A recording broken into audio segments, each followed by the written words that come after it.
अस्सलामुअलैकुम व्यूवर्स, कैसे हो आप सब लोग। आप देख रहे हैं मेरा YouTube channel cooking with Meenu. आज मैं आपके लिए लेकर आई हूँ स्पेशल देगी चना पुलाव की रेसिपी, जिसको हम बनाएंगे बहुत ही मज़ेदार एंड इजी तरीके से, जिसका टेस्ट भी बहुत ही मज़ेदार होगा।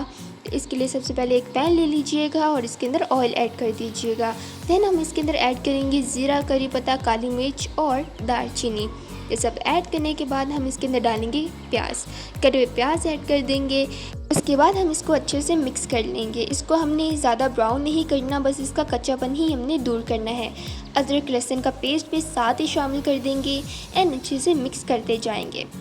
हमने इसको लो फ्लेम पर पकाना है ताकि ये ब्राउन ना हो। और उसके बाद हम इसके अंदर डाल देंगे टमाटर और हरी मिर्च, ये भी हम डाल देंगे एंड अच्छे से मिक्स करते जाएंगे। टमाटर को भी हमने अच्छे से गला लेना है एंड इसी के साथ साथ हम इसके अंदर शामिल करेंगे हस्ब ज़ायका नमक। अमूमन चावलों में ज़्यादा ही नमक डलता है, इसलिए हमने भी ज़्यादा ही ऐड किया है। आप हस्ब ज़ायका ऐड कर सकते हो। अब चिली फ्लेक्स हम इसके अंदर शामिल कर देंगे। चिली फ्लेक्स हमने इसलिए ऐड किया है क्योंकि हम कोई और मसाला नहीं डाल रहे एंड चावलों में थोड़ी बहुत स्पाइसीनेस भी होनी चाहिए, इसलिए हमने चिली फ्लेक्स ऐड किया है क्योंकि इसका कोई कलर भी नहीं होता।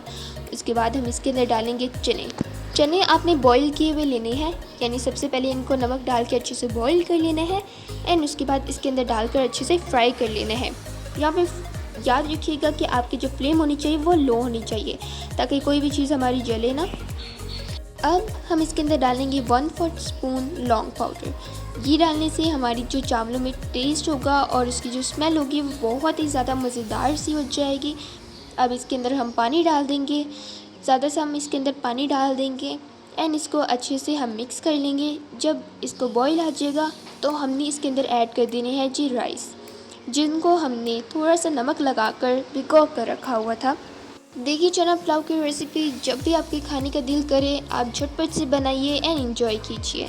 इसका टेस्ट भी बहुत ही ज़्यादा मज़ेदार होता है, सेम देग जैसा होता है। ओके सो उसके बाद हमने इसको दम दे देना है, तकरीबन 10 से 15 मिनट के लिए दम दे देंगे एंड ये है इसकी फ़ाइनल लुक। हमारी देगी चना पुलाव की रेसिपी बन के रेडी हो चुकी है।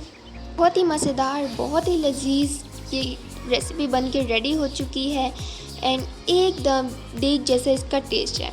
आप ट्राई करके ज़रूर देखिएगा एंड हमें कमेंट सेक्शन में भी आपने ज़रूर बताना है कि आपको ये रेसिपी कैसी लगती है। अगर आपको ये वीडियो पसंद आती है तो लाइक और शेयर भी ज़रूर कर दीजिएगा एंड चैनल को सब्सक्राइब करना बिल्कुल मत भूलिएगा। हाँ जी, तो फिर मिलते हैं नेक्स्ट वीडियो में, तब तक के लिए टेक केयर, अल्लाह हाफ़िज़।